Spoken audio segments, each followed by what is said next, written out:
नमस्कार, आप देख रहे हैं न्यूज़ 24। आपके साथ मैं हूं पूजा। यूपी चुनाव में अब ज्यादा वक्त नहीं बचा है। तमाम पार्टियां जोर शोर से चुनावी तैयारियों में जुटी हैं। योगी सरकार बाहुबलियों के खिलाफ एक्शन को बड़ी उपलब्धि बता रही है, तो दूसरी तरफ वक्त की नजाकत को देखते हुए बाहुबली नेताओं से मेल करने में लगे हुए हैं। हाल ही में गोरखपुर के बाहुबली राजनेता हरिशंकर तिवारी ने अपने दोनों बेटों और भांजों के साथ समाजवादी पार्टी का दामन थामा है, तो दूसरे बाहुबलियों के भी अलग अलग पार्टी में शामिल होने की चर्चा जोर पकड़ रही है। तो क्या उत्तर प्रदेश में अब बुलडोजर वर्सेस बाहुबली होने जा रहा है? देखिए रिपोर्ट।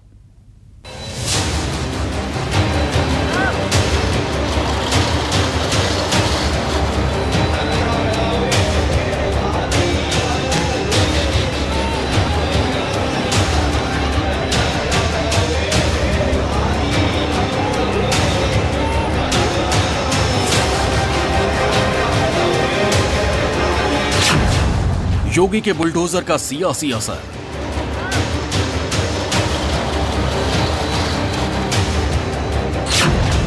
बाहुबली करने लगे खेल, नेताओं से होने लगा मेल।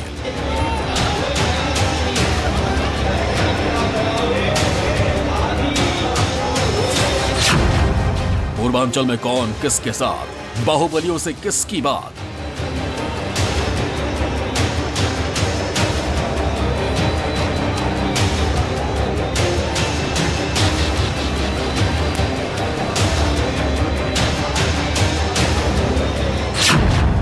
चुनाव से पहले की रिपोर्ट, बाहुबली किसको करेंगे सपोर्ट। बीते कुछ साल में बाहुबलियों और गैंगस्टर के खिलाफ योगी सरकार की इस कार्रवाई ने सारे सियासी समीकरण बदल डाले हैं।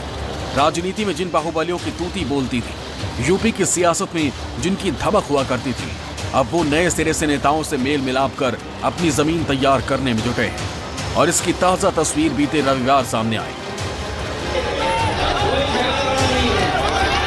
बाहुबली हरिशंकर तिवारी समाजवादी पार्टी में परिवार के साथ शामिल हो गए हैं। बाहुबली मुख्तार अंसारी से भी समाजवादी पार्टी से चुनाव लड़ने की संभावना जताई गई है। वहीं बाहुबली अतीक अहमद AIMIM के प्रमुख ओवैसी के संपर्क में बताए जाते हैं। इसके अलावा कुंडा के बाहुबली कहे जाने वाले राजा भैया अपनी जनसत्ता दल लोकतांत्रिक नाम से पार्टी बना चुके हैं। अब ये बाहुबली कैसे 2022 के यूपी चुनाव में असर डालेंगे, क्यों और किसका साथ देंगे, इस पर विस्तार से बात करेंगे। सबसे पहले बात गोरखपुर से बाहुबली हरिशंकर तिवारी की करेंगे, जो रविवार को अपने दो बेटों और भांजे के साथ समाजवादी पार्टी में शामिल हो गए। गोरखपुर के चिल्लू पार विधायक विनय शंकर तिवारी, संत कबीर नगर के 2 बार सांसद रहे कुशल तिवारी, विधान परिषद के सभापति रह चुके हैं गणेश शंकर पांडे। हरिशंकर तिवारी के दोनों बेटे और भांजे गणेश शंकर पांडे पिछले 1.5 दशक से BSP में थे, लेकिन पार्टी विरोधी गतिविधियों के चलते मायावती ने इन्हें निष्कासित कर दिया। इसी के बाद से तिवारी परिवार सियासी पार्टी तलाश रहा था। इस मौके को अखिलेश ने जाया नहीं होने दिया।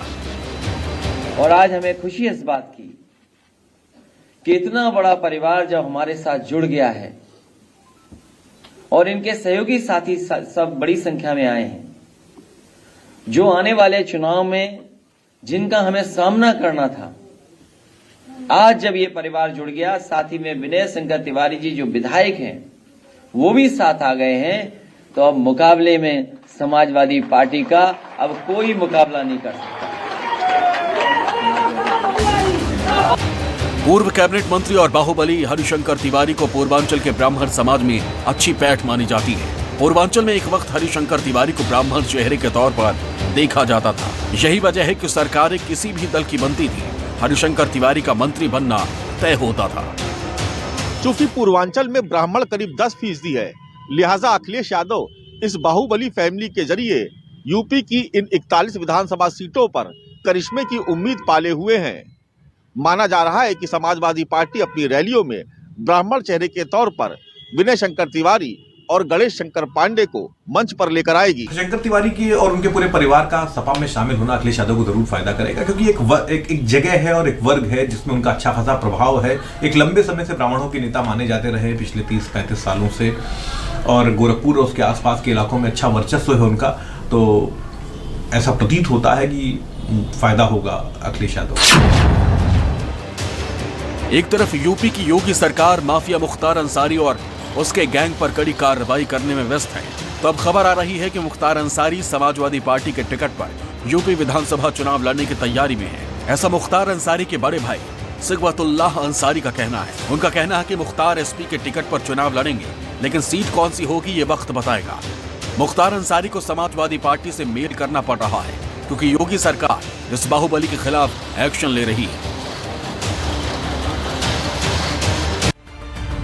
मुख्तार की 125 करोड़ की सालाना कमाई पर शिकंजा कसा है। मुख्तार के 150 करीबियों पर गैंगस्टर एक्ट लगाया गया है। जून 2019 से अब तक मुख्तार गिरोह के 200 लोगों को गिरफ्तार किया गया।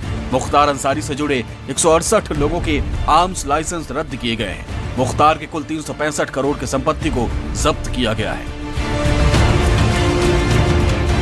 आपको बता दें कि बांदा जेल में बंद बाहुबली मुख्तार अंसारी की पत्नी अफशा अंसारी के नाम से लखनऊ में खरीदी गई करोड़ों की जमीन को आजमगढ़ पुलिस कुर्क कर चुकी है। पूर्वांचल की राजनीति में मुख्तार अंसारी और उनके परिवार को बेहद अहम माना जाता है। इन्हें सूबे का बाहुबली नेता कहा जाता है। दबंगई के मामले में मुख्तार अंसारी का दूसरा कोई सानी नहीं है। मुख्तार अंसारी मऊ विधानसभा सीट से 5 बार विधायक का चुनाव भी जीत चुके हैं। साल 2010 में मुख्तार अंसारी को आपराधिक गतिविधियों में शामिल होने की वजह से बहुजन समाज पार्टी ने पार्टी से निष्कासित भी कर दिया था, लेकिन फिर बाद में इन्हें पार्टी में शामिल कर लिया गया और अब मुख्तार अंसारी के समाजवादी पार्टी के टिकट पर चुनाव लड़ने की चर्चा जोर पकड़ रही है।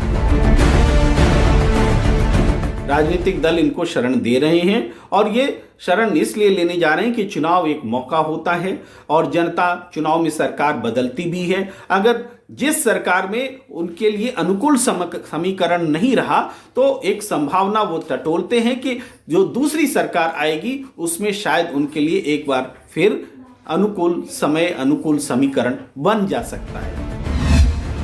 बाहुबली अतीक अहमद का किसको सपोर्ट? बाहुबली अतीक अहमद पर भी योगी सरकार ने एक्शन लिया है। इसी सोमवार को अतीक और उनकी पत्नी के नाम 8 करोड़ से ज्यादा की संपत्ति प्रवर्तन निदेशालय ने जब्त की। इनमें 11 खातों में जमा करीब 1.25 करोड़ रुपए भी शामिल हैं। अप्रैल 2021 में अतीक अहमद के खिलाफ मनी लॉन्ड्रिंग का केस दर्ज किया गया था। अतीक गैंग के 60 सदस्यों के आर्म्स लाइसेंस रद्द किए गए। इनमें 21 केस दर्ज कर 9 को जेल भेजा गया। बाहुबलियों पर कार्रवाई को एक अचीवमेंट बताकर सरकार जरूर पेश कर रही है और इस वजह से यह सवाल उठाया जा रहा है कि बाहुबलियों में खौफ है और वो राजनीतिक रूप से शरण लेते दिख रहे हैं। लेकिन सच यह है कि बाहुबली राजनीति का हिस्सा रहे हैं। कोई भी पार्टी इससे अछूती नहीं रही है। किसी राजनीतिक दल को किसी जाति धर्म या क्षेत्र का बाहुबली सूट करता है तो किसी पार्टी को कोई और। कहा जा रहा है कि बाहुबली नेता अतीक अहमद असदुद्दीन ओवैसी के संपर्क में है। ऐसा माना जा रहा है कि अतीक अहमद इस बार अपनी पत्नी को चुनाव लड़वा सकते हैं क्योंकि खुद अतीक अहमद कई मामलों में जेल में बंद है। लेकिन अतीक अहमद की राजनीति में मजबूत पकड़ रही है। हालांकि इस बार अतीक अहमद के ओवैसी के संपर्क में होने की बात कही जा रही है। इससे इतना साफ है कि योगी सरकार के बाहुबली के अवैध तरीके से जुटाई की संपत्ति पर चलाए गए बुलडोजर का सियासी असर दिखाई देने लगा है। हर इलेक्शन में नए समीकरण बनकर उभरते हैं और ये जो बाहुबली हैं अपने अपने क्षेत्रों में इनका प्रभाव होता है। तो हर बार जब इलेक्शन आता है तो चूंकि इन्हें सदन में पहुंचना होता है या किसी राजनीतिक दल से जुड़े रहना होता है, तो जब इलेक्शन आता है तो कहीं ना कहीं ये अपना एक ठिकाना तलाशे रहते हैं कि हम कहां से चले जाएं, यहां बन रही नहीं, मतलब अपने समीकरण ये देखते हैं। पार्टियों के बजाय ये अपने समीकरण सिद्ध करने की कोशिश में होते हैं। बाहुबली राजा भैया चुनाव में किधर? उत्तर प्रदेश के राजनीति के राजा भैया यानी भद्री नरेश रघुराज प्रताप सिंह, शख्सियत ऐसी जिस पर फिल्में भी बन सकती हैं। खैर, उत्तर प्रदेश में चुनाव हो और राजा भैया की चर्चा ना हो, पिछले 25 से 30 सालों में ऐसा हुआ तो कभी नहीं है। नाम फिर चर्चा में। राजा भैया की पार्टी जनसत्ता दल लोकतांत्रिक को चुनाव आयोग ने चुनाव चिन्ह जारी कर दिया है। राजा भैया की पार्टी जनसत्ता दल लोकतांत्रिक को चुनाव आयोग ने चुनाव चिन्ह आरी दिया है। अब ऐसे में सवाल यह है कि राजा भैया की आरी यूपी विधानसभा चुनाव में कितना चल सकती है। चाहे राजा भैया हो, हरिशंकर तिवारी हो, मुख्तार अंसारी हो या कोई दूसरे बाहुबली, अब पहले जो प्रभाव, पहले जो उनका रुतबा, पहले जो उनका खौफ समाज में होता था, उस हिसाब से वो प्रभावहीन हुए हैं समय के साथ साथ, क्योंकि अपराध का चरित्र भी बदला है।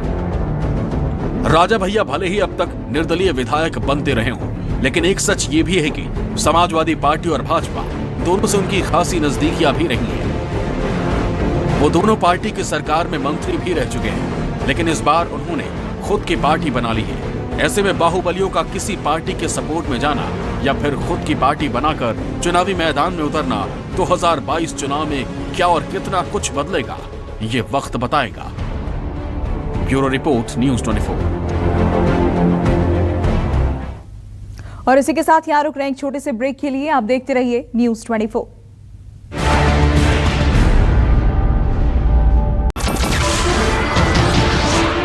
नमस्कार, मैं हूं मानक गुप्ता। अगर आपको हमारा ये वीडियो पसंद आया हो तो इसे लाइक और शेयर जरूर करें, और हां, हमें सब्सक्राइब और फॉलो करना ना भूलें ताकि आप देश और दुनिया की कोई खबर मिस ना करें। तो जुड़े रहिए हमारे साथ और देखते रहिए न्यूज़ 24।